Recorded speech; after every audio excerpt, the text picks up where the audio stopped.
Thank you. How's everybody? Let me get the temperature of the crowd. How many of you are here because you have a passing interest in Bigfoot? You don't know that much about it, but you're kind of interested. Raise your hands. How many of you are very interested in these creatures and other cryptid creatures? How many of you have had an experience? Okay, see, that's about normal. Most people are interested, but you have to be out there in the woods to have these experiences. I know this one guy, he's a good friend of mine, but he said, "No, you gotta prove it to me." My job is not to prove anything to you. My job is to tell you what has happened to me, relate my experiences, and you be the judge. If you want to see these creatures, if you want experiences with any cryptid creature, you've got to get out of your living room and go to where they've been reported. More times than not around water, running water, more times than still water. They are sighted around ponds, but rivers and creeks are a very good place to start looking for Bigfoot if you are interested in finding one of these creatures. So, as she said, I've been doing this for over 30 years, and I've had some crazy things happen to me. I have seen things, I have done things, I have experienced things that most people say, "Nah, he didn't, you're crazy." Well, I got a woman right back there in the corner who will say, "Yeah, he did that." My goal in life is to lay my head on my pillow at night and say, "That was the stupidest thing I've ever done." But I got a great story. So I was walking in this area. I had just finished a really long session of call blasting. How many know what call blasting is all about? Okay. I use a lot of different sounds when I call blast.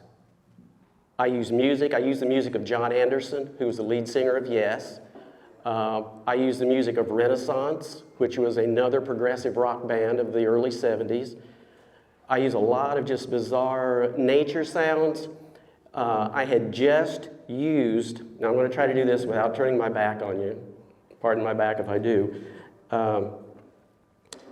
This sound is gibbons that were recorded in a Japanese zoo. So I turned this on, and we're going to listen to this just for a while, if it starts playing. Maybe not. Things like this always happen, you know, when you're really serious. Well, maybe not. Anyway, we'll start over. But this was Japanese gibbons in this Japanese zoo, and I call blasted for probably 20 minutes, half an hour. I didn't get any response while I was doing this. I picked up my equipment and headed out, and I was already to the pagoda site. The site where I was doing this is what's called a glade, and it's probably a quarter of a mile from the pagoda. Well, I'm walking back toward the pagoda, and something screams at me from back behind me. I thought I was going to die. If you've never heard a Bigfoot scream, they sound like women being killed. They're just a super high-pitched scream. It's the most horrible thing you've ever seen. I thought I was going to die. At this point in my life, I had never heard a Bigfoot scream. Now, I've heard grunts, I've heard yells, I've heard bellows, I've heard all sorts of calls, I've heard the whistles, and I have heard what I call humming. It's like they're humming with their mouths open, and then they close their mouths, so it's like a... I had one that was sing-song chanting to me one time. And you don't have to believe this. Like I say, you don't have to believe anything I have to say, but I've never lied to you.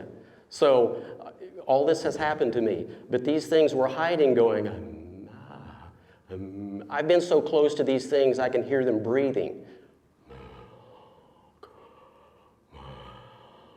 And I hunt at night.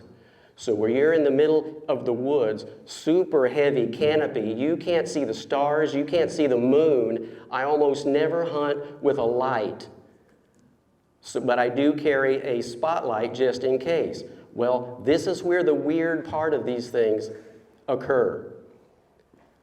I hunt these creatures as though they're flesh and blood animals that we don't know about yet, but they are subject to every physical law such as we.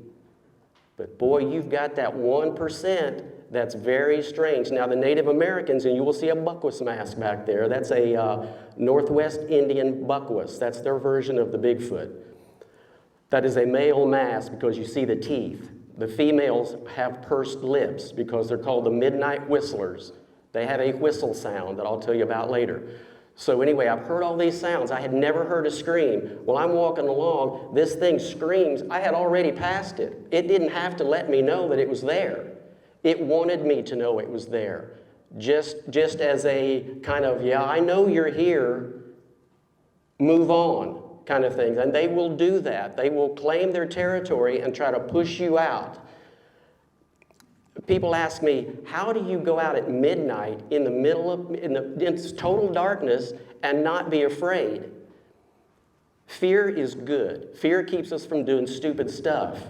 I don't have it. I'm retarded. I don't have that little thing right there that keeps me from doing stupid things. So when I get out in these situations and this thing starts screaming at me, I'm turned on. I think this is the coolest. I'm going to die. I know I'm going to die, but it's like this is the coolest thing. I'm going to die happy. So, and I turn around and I see this form move across. Now keep in mind that the canopy is so heavy, there's very little light coming in. All I can see is this dark form with hair, and it goes running in the same direction, like probably from here to that wall. Is that how close I was to this thing. It screams, I turn around thinking I'm going to die, and I see this figure moving rapidly that way, and you can tell it's got hair. I can't see an actual form, head, arms, whatever. I just see the form through the foliage running. Then it makes a 90-degree turn to the left, and it starts popping trees. Boom, boom, boom, all the way out. Now, there are no other animals out in the woods that can pick up a stick and pop trees. So I thought, after I had calmed down, I thought that was probably the coolest thing that's ever happened to me. I can't stop here. So it was running this way. I knew that the trail was going ahead and then to the left, and I said, I'm going to meet it right back over there. So I took my equipment, thinking I was going to use it over there. I get down the trail, I make the left, and I begin to hear some snapping and cracking. So I hunker down. You know, when you're a Bigfoot hunter, you learn how to hunker really well. So I hunker down, and I'm waiting for something to happen. Nothing happens. So I get behind a tree, and I'm hunkering, and I'm hearing something popping and snapping out there ahead of me. I had to decide, do I want to jump out and surprise whatever this is that's probably half again as tall as me? Maybe, I don't know. Or do I stay here and wait to see what's going to happen? Well, I finally get out from behind the tree, and I get out into the trail. I hear another scream, another woman dying out in the woods, and a deer comes running straight at me. That's when I realized that this thing was probably hunting this deer. This deer came out, its eyes were this big, and it was as close as from here to that young lady right there, standing right in front of me going, what the heck do I do? You can hear this thing screaming back behind it. So this thing was chasing this deer. Anywhere you have deer, I'm going to tell you, you will probably have Bigfoot, because Bigfoot will chase these creatures, kill them, and drag them off. About that time, I'm thinking, this deer is going to kill me. This is just right after I thought I was going to die 10 minutes ago, okay? So this was a really cool evening. So I've got this deer in front of me, pow, right there, another one starts screaming. So I've got two of these creatures screaming right next to me. Now we get into the weirdness. We get into the Native American thing. I'm looking right where this scream is coming from, and there's nothing there. So I'm thinking, these are flesh and blood creatures, right? That's the way I investigate them. But why can't I see what's screaming at me right here? Now, I just saw the first one over there. I saw the form, but very little detail. Now I'm hearing one scream right here, and I'm not seeing anything. So I'm thinking, are we into the oddball variants of these creatures? What are these creatures? What are Bigfoot? Now notice how I phrased that question. What are Bigfoot? I think that one of the biggest stumbling blocks for the acceptance of science of these creatures is that a lot of people talk about them like, what is Bigfoot? That's like saying, what is dog? What is lion? What are dogs? What are lions? Because you have to, your vernacular has to reflect multiple creatures. There can't be just one creature that roams across the entire United States and is seen at the same time all over the U.S. Obviously, there are family units. The site that I investigate, I believe there are at least 3 of them there. I say that because, number one, these pagodas that you saw, and you saw 2 of the 3 that I have found so far. These pagodas are so huge. One of them is 20 by 30. I don't see any way possible that one man or creature could do this alone. These things, they encompass at least 20 trees. The circular ones are 20-foot circle, and they can be 20, 21 trees. They are, as you saw, they're bent over, so that takes one right there. Another tree is pulled over this way, and you can see the pressure that has been used to pull. They're not standing straight up. These things are pulled over. So when someone says, oh, they've just grown that way, no, they haven't. They have been pulled. You can see the pressure that has been applied on both trees. Then that means a third one is going to have to be doing this number. And these things are braided, folks. I had a museologist come out. I didn't even mention the word braid. I had him look at it. I said, I want you to see what I found. So he comes out, and he comes up to it, and he looks, and he examines, and he steps back, and he looks, and he's looking like on one of those scenes you saw. One of those braids is 2 feet long, about that big around, okay? And it's braided. It's not just twisted. It's braided, underhand braided. And he says, these things are braided. And I said, thank you, sir.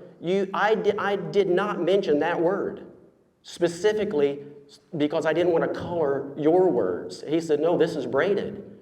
I grew up with braiding. My sister's braided. My mom braided. I mean, everybody knows braiding. This is braided. And I said, thank you. The ranger came out and looked at it, and she was shocked. You know, she was coming out, and she was saying, yeah, okay, I know. Yeah, it's braided. Yeah, okay, what? Well, and that is the reaction most people have when I tell these stories. But she came up to it and she said, yeah, this is nothing that I've ever seen before. This is not natural. This is nothing that occurs in nature. And I don't know what has done this. When I found the first one, I had to prove to myself that this was not man-made. I looked for string, I looked for wire, I looked for twist ties, I looked for whatever could have put this thing together. There's nothing. There is nothing. And you can see where they are braided together, and then some of those little tiny branches have been pulled back on themselves and braided back up. So this took a lot of time and attention. It shows strength, for one thing, because some of these trees are really tall. They had to be pulled down. It shows manual dexterity, and it implies thought. It implies an artistic sense. Because as I said on the video, as an artist, I'm seeing something, interpreting its surroundings by using its surroundings. That's intelligence. That is my one criteria for intelligence. You will have birds that will braid little strings and things together, but that's a need-to thing. That is a natural ability based on their needs. They're not interpreting their surroundings. Only humans interpret their surroundings through art. As far as I know, there are no animals that do art unless you stick a paintbrush in their trunk and they start going like that. They're just using their natural whatever to make what we call art. That's not art. That's pretty pictures painted by an elephant, okay? Do we have any dog lovers? Anybody like dogs? Bigfoot hate dogs. If you have a dog, if you have activity in your area, you need to get your dogs up. More times than not, if a Bigfoot and a dog meet, the dog will be dead. There is some sort of primal something that occurs between these two species, and it's not good. They are oil and water. They do not mix. One of the strangest incidents I have ever investigated occurred in Kentucky. This was about 3 years ago. I got into it about 5 days after it occurred.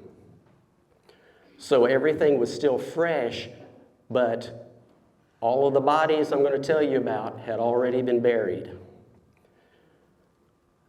I had heard the story that there was a sheriff of this town in Kentucky that said he thinks a Bigfoot had come through this one area. And I said, I got to go investigate that. So in about 5 days, I was there. You guys got to work, you know. So yeah. It's a drag. When you're a Bigfoot hunter, I mean, that's all you want to do. That's all you want to do. My wife's shaking her head. Yes, yeah. And she's there at midnight, sitting in the car waiting on me. So, God love you. Thank you. 42 years I've been with that woman, and she's still with me. So I got into this little town through a whole string of incidents. I finally found the guy's house. I talked to the guy. He's got a pond just like right from here to that staircase behind his house. There were 3 horses. Before the incident, there were 3 horses there. After the incident, all 3 horses were dead. One of them even looked like, they said, I didn't see it because the bodies had been buried. It said it looked like it had been thrown across this pond because there was no way for that horse to get over there. So I investigated the pond area. There was a dog in a pen that was, at the time, the neighborhood watchdog. The owner said, nothing gets past this dog without this thing just barking its head off.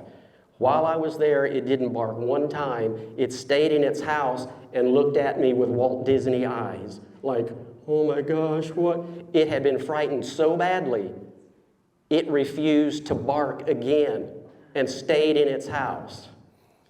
So I investigated that area. I went across the street, and it looks like this thing, whatever it was, I'm going to say it's a Bigfoot. Other people say it was something else. But that's a whole other story.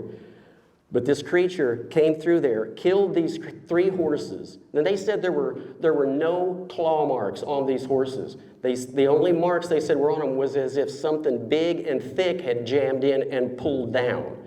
Wasn't claws. It was big, fat fingers. Ooh. That's Bigfoot. So I asked him if they had their tongues pulled out. He said, well, why do you ask that? And I said, because Bigfoot will do that. They will pull the tongues out of livestock animals. Why? Who knows? It's just a thing they do. He said, I don't know. I didn't investigate, but there was no blood on the mouth, so probably not. So he had already buried them. Then there was the dog in the pen who refused to bark ever again. As far as I know, I keep in touch with these people. As far as I know, the dog still doesn't bark. That was 2 or 3 years ago. I get across the street where the second dog was killed. This was a big dog. This was kept outside. There was a tree, and a chain across. Then they had another chain over that, so this chain was connected to the dog's collar. So now this dog can just run back and forth. You know, you see it all the time in the South. Something had grabbed this dog by the back legs and yanked it so hard against its chain, it had popped its head out of the collar. The guy showed me the collar, and it was covered in hair where they had just shaved it. It threw the dog down a ravine. He said, I never saw any blood on this creature, on this dog. The only blood I found on it was in its claw. I think it scratched whatever was attacking it. During this whole thing, the dog did not bark. Again, this was a big dog. He said this dog was not vicious, but if it jumped at you and put its feet on your chest, it would knock you over. So it was a big dog, pulled by its back legs straight out against that chain down the ravine. No blood on it except right on its claw. He said, I think that was probably from whatever attacked it. And I said, but you buried it, right? So you've lost the DNA. He said, yeah, I don't know about this. You do. So I spent about 2 hours with these people. And I said, well, do you ever have anything weird happen around here other than this? Have you ever had anything weird? And he said, yeah, we hear women screaming out in the woods. Oh, really? Okay, well, you've got Bigfoot activity. Now, they had a pond right there, the horse pond. About a half a mile down the way, there was another pond that you could see, and he said there was another pond that way. Back behind us was a creek. So again, water activity. These things follow creeks and they will follow water sources. More times than not, you will have this activity in these areas. So, and I'm on a real time frame here and I hate it because I got so many stories. Happy birthday, David. David's birthday. How cool is that? Yeah. Okay. You dig Bigfoot, right? Yes. Okay. He just went to the North Georgia, right? Yeah, there's a really cool museum in North Georgia that you got to go to. Also, if you haven't been upstairs to see the Bigfoot bust, you kind of got to do it. I mean, you're here, and it's beautiful in its horrible way because Dan Chazinski did a great job of interpreting many descriptions of these creatures. And what he has created is based more on like the forest giants, the mountain giants of Northern California. He also did this. This is the Ohio Grassman. He did this for the Rutherford B. Hayes Museum in Ohio. Their variant, and there do seem to be a number of variants across the United States and the world. If you're really into this, you know what I'm talking about. There's been a Bigfoot sighting in every state of the union except Hawaii. They have their own weirdness going on. And in every country, there's a lot of stuff going on there. Every country except Antarctica have had reports of these creatures. So what these creatures are, I don't know, but they're pretty much everywhere. And they're kind of like, again, I'll mention dogs. Dogs are ubiquitous. They're everywhere.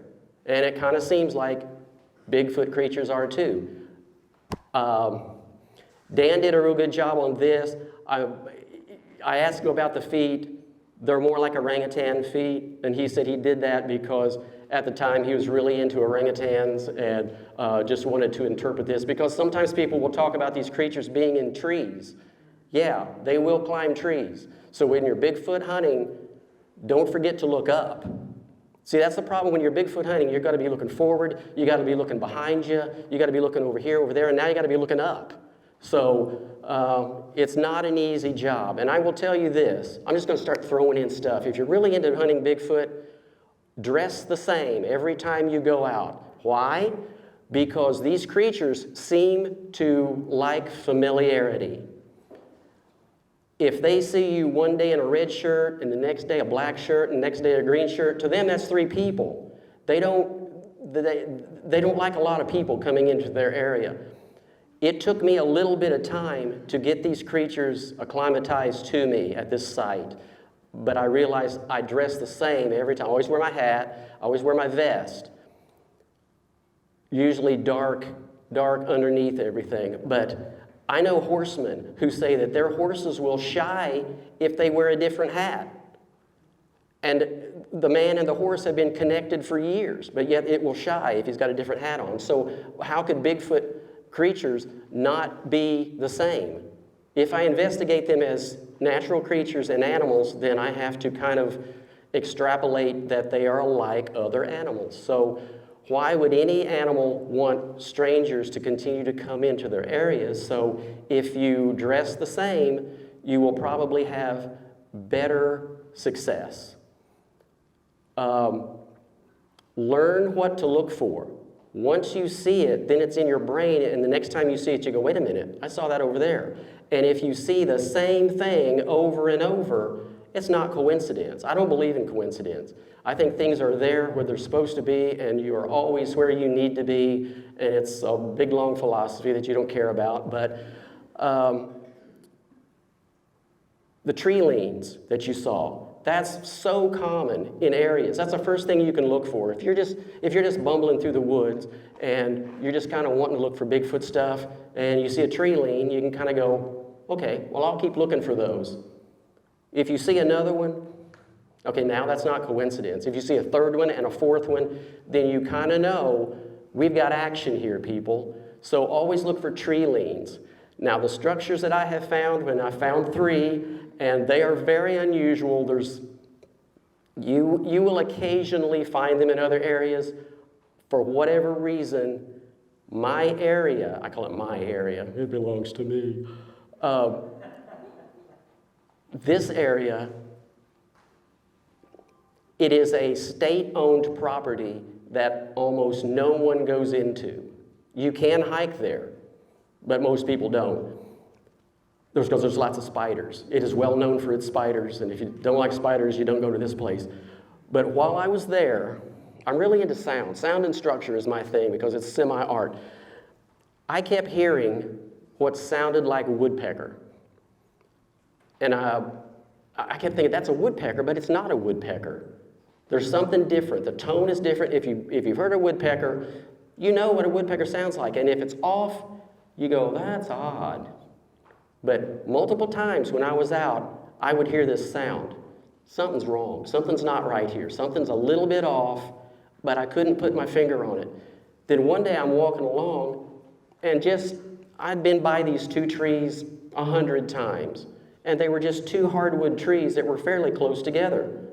And I always carry my mallet. This is the mallet I always carry. And I created this just to show this. So I just walk up to these 2 trees, and I go, and I went, that is what I've been hearing. That is the sound. It's a woodpecker, but it's not a woodpecker. And I thought, these creatures do that. They don't just wood knock. You will hear that. Sometimes it's when you walk into an area, and you can get them going just by doing that. I walked into an area, like I say, the other day, I wasn't even investigating. I was just checking it out to see if there's anything cool going on. That's what happened. I start hearing over here in the woods. Now, my wife was on the other side of this stand of trees sitting in the car. I didn't do anything. I just sat there and I'm thinking, that can't be. That can't be what I think it is. I haven't even started an investigation. And I'm thinking, these dadgum things are watching me right now. So I just kept going. I'm just going to try them out. So I kept going, and then I stopped, and I thought, okay, all right. So I gave a whoop. Whoop! That's my thing. I don't do like the big calls you see on Finding Bigfoot. I do once in a while, but whoops are the thing. If you've got action in the woods, you will more times than not get a reaction from a whoop, whoop.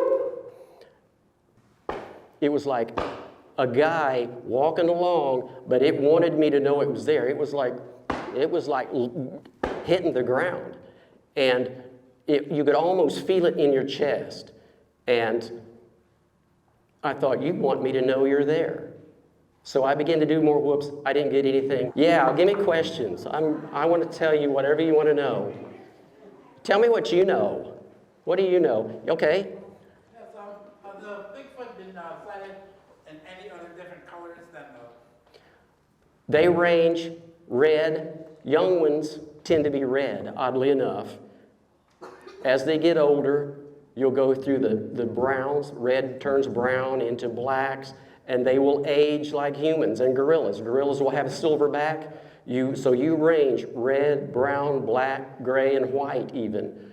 I have seen a red one, a very small red one, and then I saw the big form. So I know that there's at least an adult and probably a young one in the site that I investigate.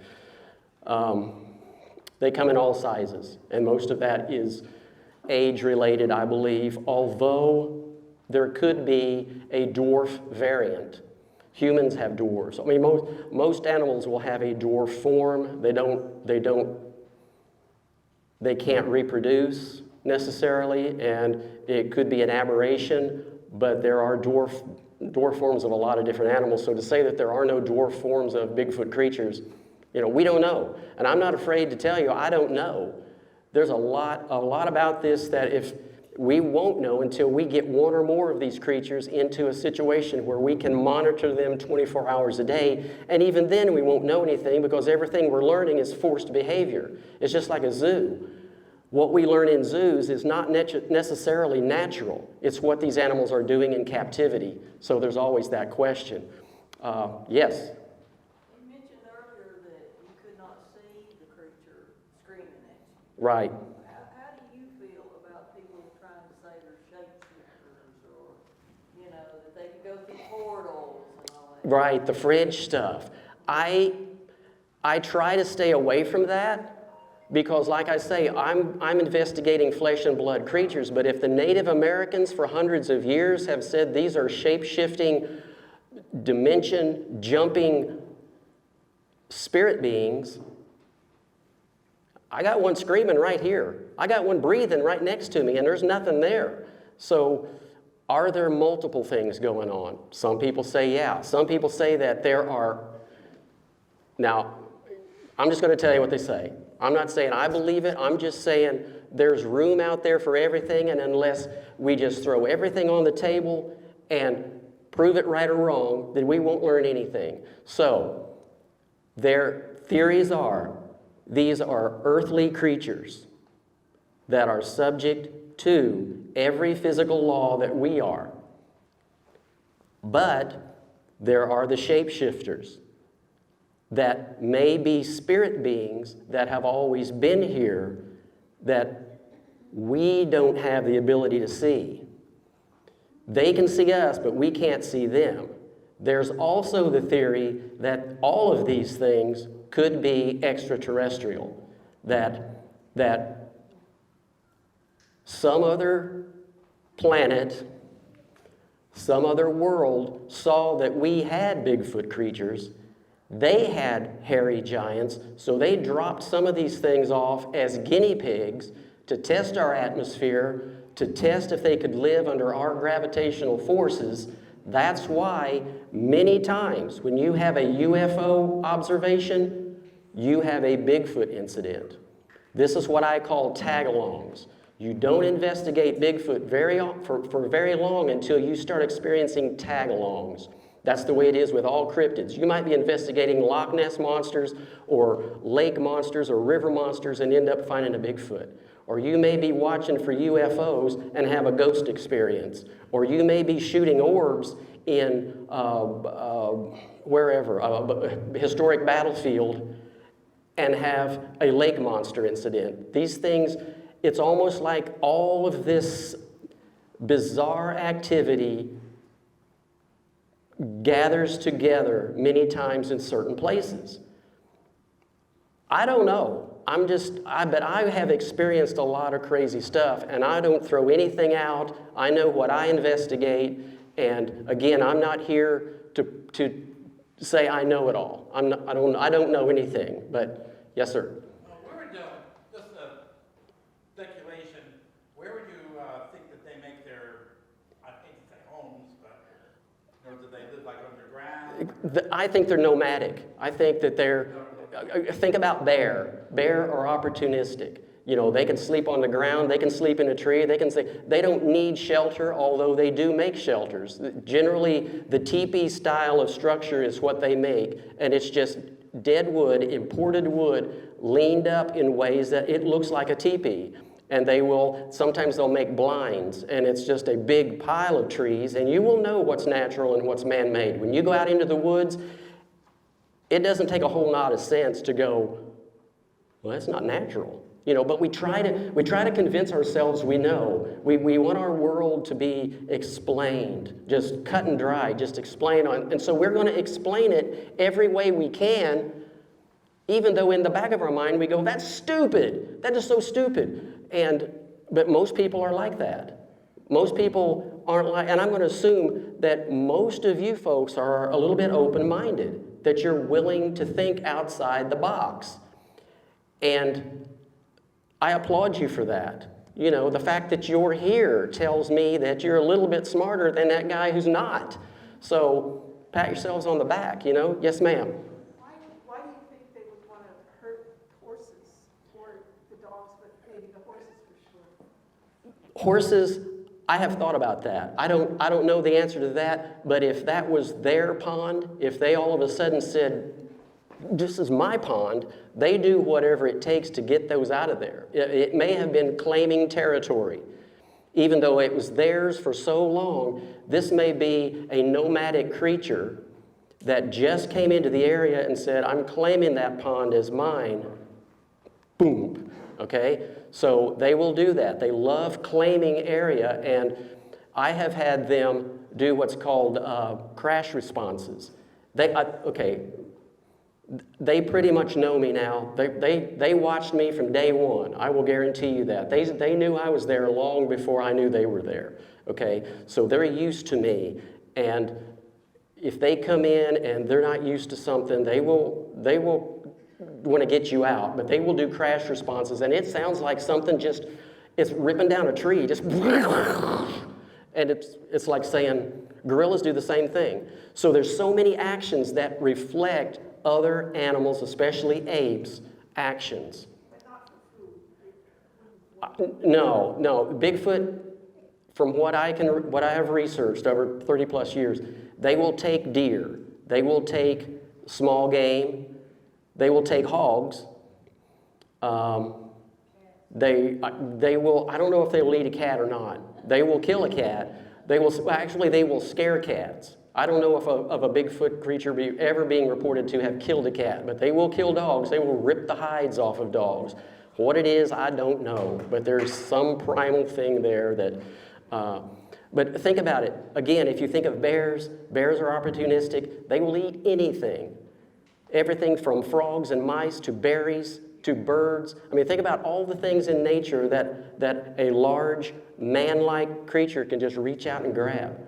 You know, bark off of trees, certain leaves, and they know this. They're just natural creatures that they just know, okay? So, no, I don't think they killed for food for the horses, but yes? Have there been any sightings in southeast Tennessee and North Georgia?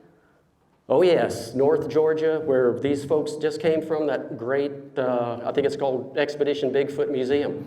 North Georgia is full of great reports. Southeast Tennessee, yeah, Raccoon Mountain. Raccoon Mountain has a lot of government-owned area that's fenced off. When you have government-owned areas that very few people go into, that's where you need to look. One report is this guy was outside the fence. Now, I've never been to Raccoon Mountain. I want to go since I'm right here.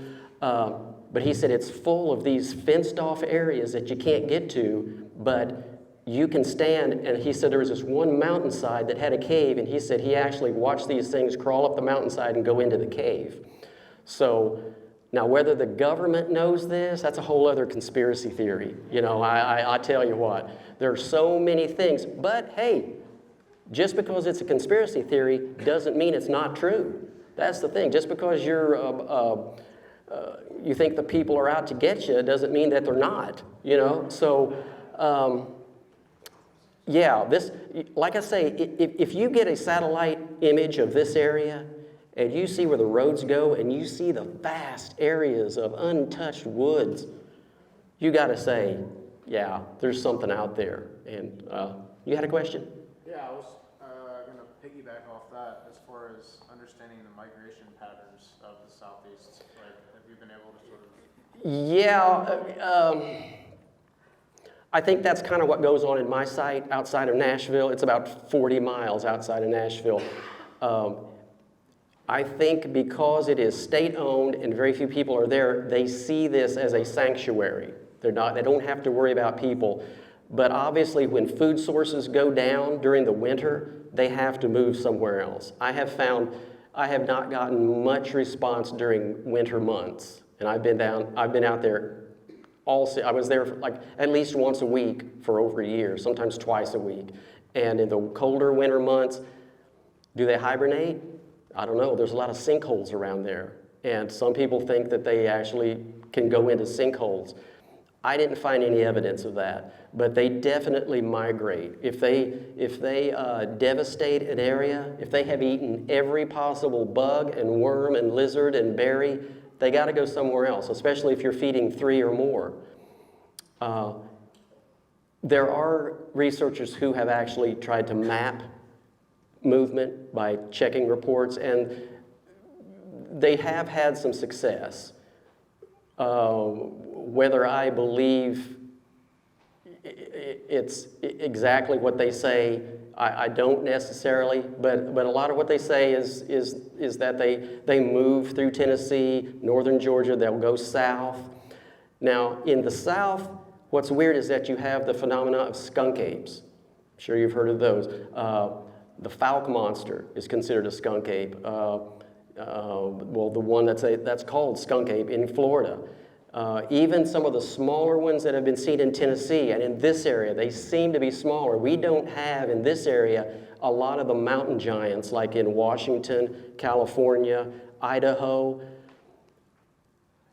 I have been there and it is just super rough, dense area. I can completely see a 15-foot tall creature, and yes, they have been sighted at 15 foot tall. The ones we have around here range 5 to 7. There are others in other states, 7 to 10 or 12. In Washington, California, and Idaho, they've been seen and reported up to 15 feet tall. And they measure this by, they say, yeah, its head was at that branch right there, and it's 15 feet. Who's to say there's not these creatures out there? I don't know. I can't tell you one way or the other. All I can tell you is that something is out there making noise, making structures, making footprints that have dermal ridges. How are you going to fake dermal ridges on toes are just like your fingerprints. They run up along the sides of your feet. Unless you know about them and can spend a lot of time faking a foot and then make these tracks, it's useless. If there have been, it would take thousands of people for hundreds of years to fake all of these footprints that have been found. It's the biggest conspiracy in history. It's bigger than JFK. It's bigger, and like the Patterson-Gimlin film, that film, if you're familiar with it, or if you're not, I've got a still from it back there, and I actually have a footcast from where that film was taken. But the Patterson-Gimlin film has been analyzed more than the JFK assassination video. And they continually come out saying, we can't fake this. Actually, Disney Studios was the original ones to say this. They took that film to Disney, and the Disney animatronic people, the costume makers, they say, we can't do this. That was in '67. We can't do this. So in '67, the Disney Studios couldn't create a costume of a creature that looked that good. They continue to say, you can see the muscles in its hip as it's moving. You can see things going on that if it was a suit, it would bag. It would do certain things, and it doesn't do that. The fact that it had breasts. Why would you fake, if you're going to take a film, if you're going to make a fake film, why would you make the first fake film a female? And we know it's a female because it has these huge breasts. And it's walking along, and you can see it, and it turns like this, and you see it. Why would you do that? And then you got the guy in Texas, the costume guy, that says, oh, that was mine. That was mine. Roger Patterson bought that costume from me. When I saw that, I knew. He's a liar. He's a liar. You can't even look at that and see a gorilla.